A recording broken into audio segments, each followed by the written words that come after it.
Ghana میں امریکی جامعات نے سادہ اور آسان طریقوں سے بچوں میں انیمیا کا اندازہ لگانے والی ایک ایپ تیار کی جسے افریقی ملک گھانا میں آزمایا گیا تو اس کے بہترین نتائج برآمد ہوئے۔ University of California Los Angeles اسی سے وابستہ ہسپتال اور جامعہ گھانا کے ماہرین نے اسمارٹ فون سے کھینچی گئی تصاویر سے بچوں کے خون میں فولاد کی کمی کی بہت حد تک درست پیشگوئی کی، جس سے سالانہ لاکھوں کروڑوں بچوں کو بھلا ہوگا۔ اس ایپ کو نیو ایس سی بی کا نام دیا گیا۔ بالخصوص غریب اور پسماندہ ممالک اس نئے طریقے سے استفادہ کر سکتے ہیں۔ یہ عمل کسی بھی طرح تکلیف دہ نہیں، پیچیدہ اور وقت طلب بھی نہیں، بلکہ صرف چہرے اور آنکھوں کی چند تصاویر سے اس کا الگورتھم مرض کی پیشگوئی کرتا ہے۔ یوں منٹوں میں بھی یہ نتائج ظاہر کرتا ہے، جس سے بہت افاقہ ہو سکتا ہے۔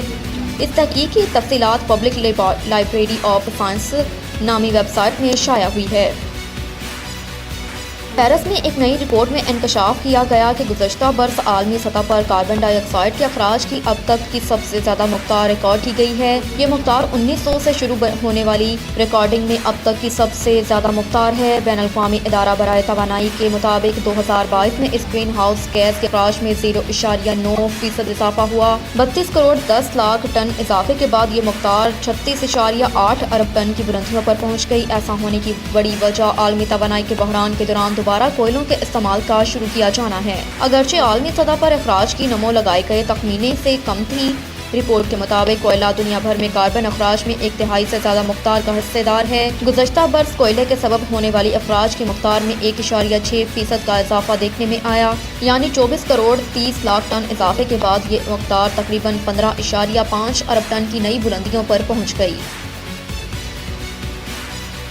سڈنی میں سائنسدانوں نے 3D پرنٹنگ کا ایک درجہ آگے بڑھاتے ہوئے ایسا نرم پرنٹر بنایا جو انسانی اعضاء پر براہ راست خلیات چھاپ سکتا ہے۔ University of New South Wales UNSW کے ماہرین کا رپورٹ جسم کے اندر انسانی بافتوں اور اعضاء پر خلیات چھاپ سکتا ہے۔ اگرچہ دل کی باقیات، حیاتیاتی اجزاء اور معدے کے پیوند چھپانے والے بائیو پرنٹنگ رپورٹ پر ایک عرصے سے کام جاری ہے، لیکن اب تک کوئی بڑی کامیابی نہیں ملی تھی۔ یہ ایک چھوٹا اور لچکدار ربوٹ بازو ہے جسے اینڈوسکوپ کی طرح بدن میں داخل کیا جا سکتا ہے۔ ربوٹ نظام میٹیریل کو براہ راست ٹیشوز اور اعضاء پر ڈالتا ہے، تاہم ابھی اس کی آزمائش نہیں کی گئی، بلکہ ماہرین نے اس عمل کو ممکن قرار دینے والا نمونہ بنایا جسے ثبوت عمل پروف آف کانسیپٹ کہا جاتا ہے۔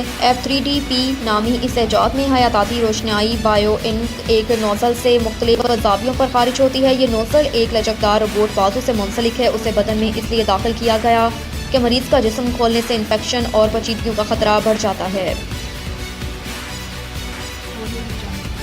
بینکاک میں تھائی لینڈ کے 92 سالہ ٹی وی ہدایت کار نے حال ہی میں اپنا ایک پروجیکٹ مکمل کر کے عمر ترین ٹی وی ڈائریکٹر کا گیننس ورلڈ ریکارڈ اپنے نام کر لیا۔ گیننس ورلڈ ریکارڈز کے مطابق تھائی لینڈ میں کنگ آف ایکشن کے نام سے جانے جانے والی فلم اور ٹی وی کے ہدایت کار شلیونگ پاک جیت گزشتہ برس نشر ہونے والی 18 سات پر مشتمل منی سیریز اسکائی ریڈر مکمل ہونے کے بعد عمر ترین ٹی وی ڈائریکٹر بنے۔ 18 مارچ 1931 کو پیدا ہونے والے شلیونگ پاک جیت نے اپنے فلمی کیریئر کا آغاز 1950 میں بطور کیمرہ مین کیا اور 1968 میں پہلی فلم کی ہدایت کاری انجام دی۔ ہدایت کار نے 1970 کی دہائی میں تھونگ نامی ایکشن فلموں کی سیریز سے شہرت پائی۔